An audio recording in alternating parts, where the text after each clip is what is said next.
So this is the burner out of my, one of the burners out of my Atwood Wedgwood stove, and you can see the electrodes that I'm gonna use.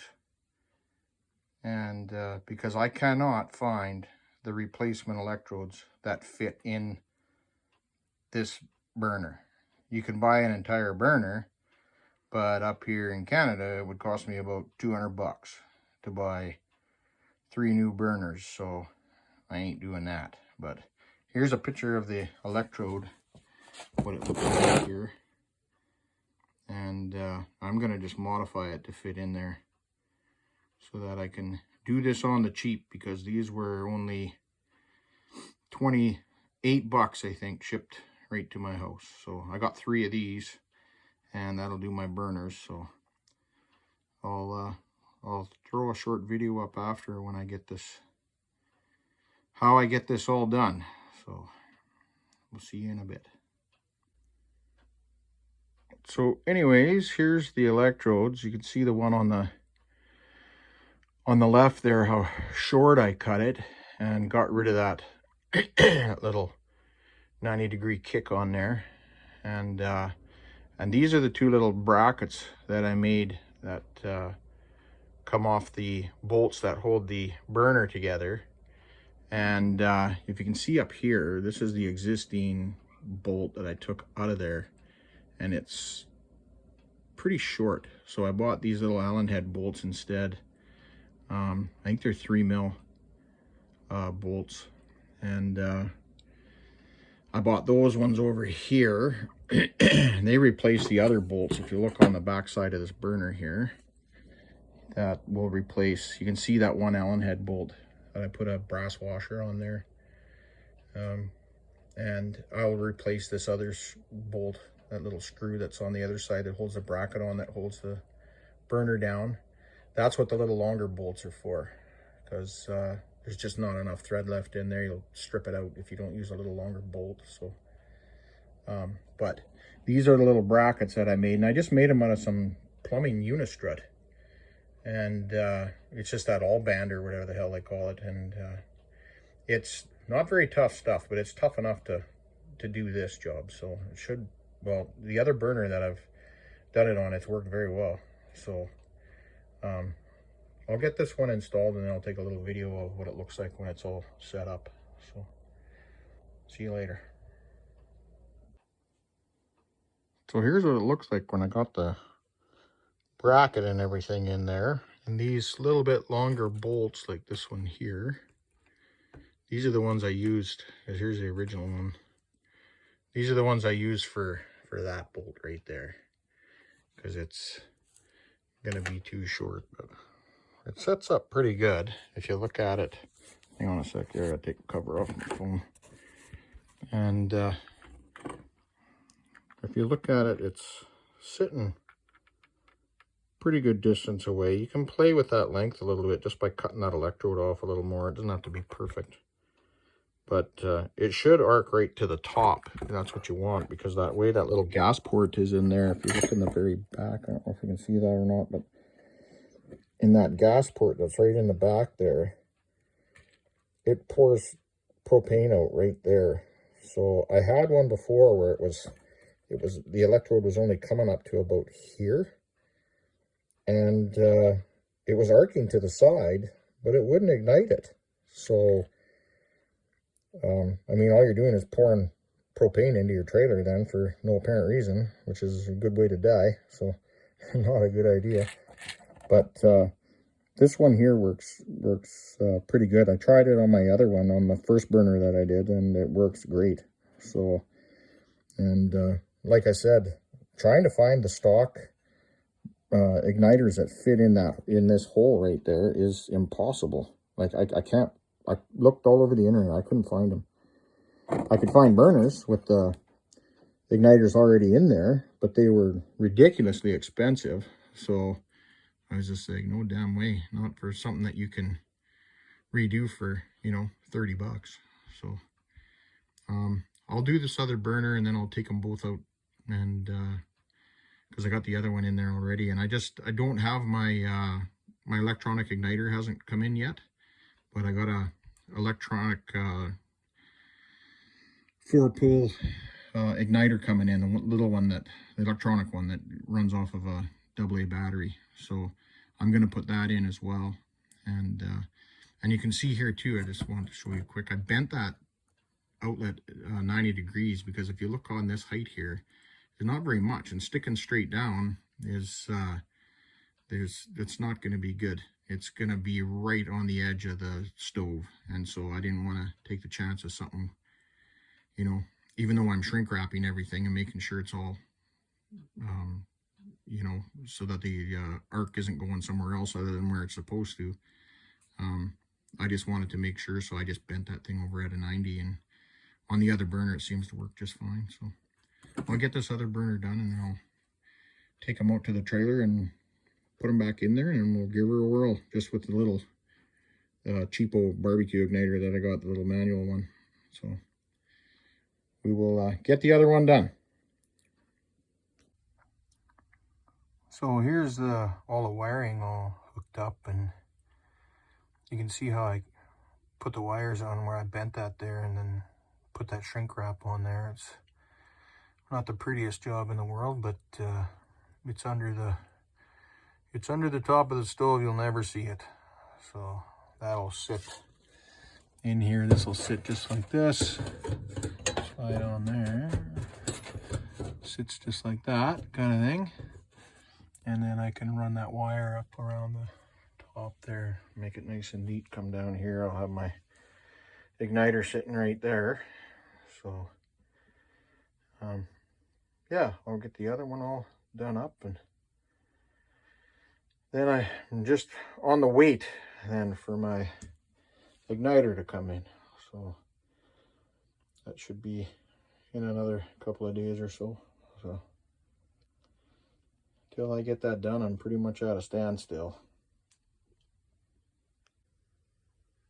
I got the burners all reinstalled, and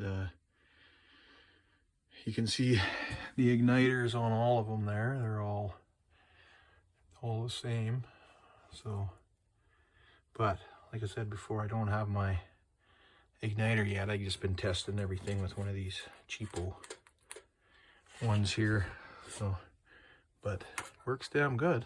Just turn it on, hit the button. There she goes. So that's what you want. So it's working well. So I guess only time will tell. See how long it actually lasts. But hopefully it's, I told the wife, I said, we're gonna have to watch when we're cleaning under here. We just don't bang those things around too much. And I mean, it's not a hard thing just to bend them back into shape or whatever, but everything is working. I also set up one in the oven as well for my pilot light, and it seems to be working pretty good too. It was a different, I actually used a different electrode on that one, but I think what I'll do is I'll probably order some more of these just to have some on hand in case I do run into problems. Maybe I'll make some up that are already got the wires and everything on them, and matter of swapping them out quick. But I know these things, they last for a long damn time, so hopefully this isn't a job I'll have to do again quickly anyways. But anyhow, it all works good, pretty good.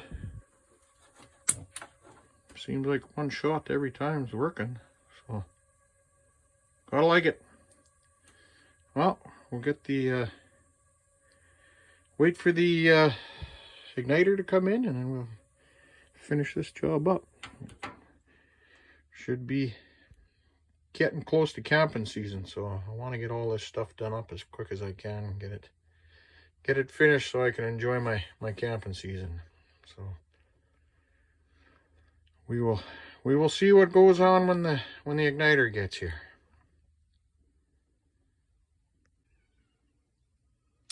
As luck would have it, my igniter came in. So if you look on the inside of this stove, you can see right there that originally they got the holes in there for an igniter, but it's not for this size. This is for a manual igniter. So I just hogged it out with a step drill, and this thing pops right in here now. I'm gonna do a little finagling in there because it's really tight, but I had to do a little beating on that one lip down there just to give it a little bit more clearance, but it should work. So all I gotta do is put the jam nut on there and slam the battery in it and hook the wires up, and we'll give her a whirl.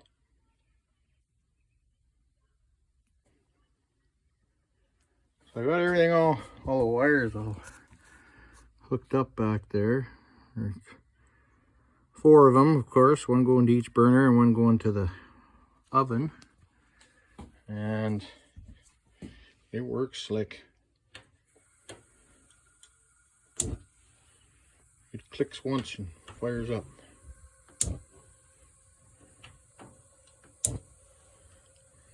So it works extremely well. I'm very happy. Just a little project, but something just to make life just a little bit easier. So I'm gonna try the oven just to make sure. That's such a dinky little light down there that I'll turn my phone sideways here. Try this out here. Honey, can you push that button for me, please? Okay. Keep going. There it goes. Just like that. Sweet. That works good. A little turn of the knob. Ooh. Pizza! That works damn good. Well, that turned out very good, all in all. Very happy. So, we'll see. And all we can do is try it out now and see how she goes. So, there, off. Wait for the next time. So, whoops. All I gotta do is put all the stuff back on out here, and she's all back together and ready to go, ready to rock. So, take care, guys. Hope this inspires somebody to maybe take it on a little bit. But the igniter that I bought, I can't remember what it was called now, but it's just a barbecue igniter, and it runs off of a single AA battery. And the one I got for my outside stove, I did the same thing on my outside kitchen stove, and a little different design. The burners aren't the same, but I did the same kind of thing out there, and it works extremely well. So yeah, if a guy wants to upgrade a little bit and have a little bit of fun, I always like to fiddle around with stuff like this.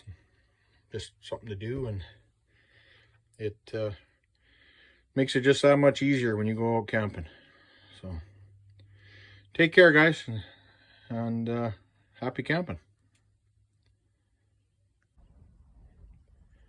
Oh, I just thought I'd show you guys quick. This is the 2-burner outside stove I've got on my outside kitchen here.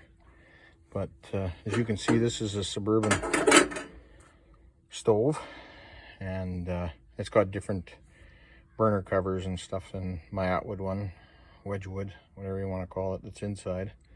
But there's the setup that I have for my, here, I'll take this out of the way here. There's the setup that I have for my igniters on this stove. And same thing, I just made a little metal bracket out of, oops, damn fingers in the way. I just made a little metal bracket and found a place to screw it on. And I actually think I used it the same spot I did on the inside. It's where the burner attaches to the main body of the stove. But these are a little different igniters. They're just they were actually perfectly straight, and I just bent them at that angle that I needed. So, but it works just as good as the one inside. I'll try it here and see what. This one always takes a while because I haven't lit this one, so. Oh, there it goes. So, always takes a bit to bleed the air out of that line because it's not attached permanently. So, yeah, everything we got is all electronic now. So, but and the nice thing is, if your electronic thing does calf out on you while you're out camping, well, just grab an igniter or a lighter or a match and light it. So it's not like it's the end of your camping trip. So still works. So yeah, same thing. I got a little different style. I bought this one here, but I do have another 3. It's actually 3, and that's another thing. If you get one that has too many electrical outlets on the back, all you got to do is ground them out.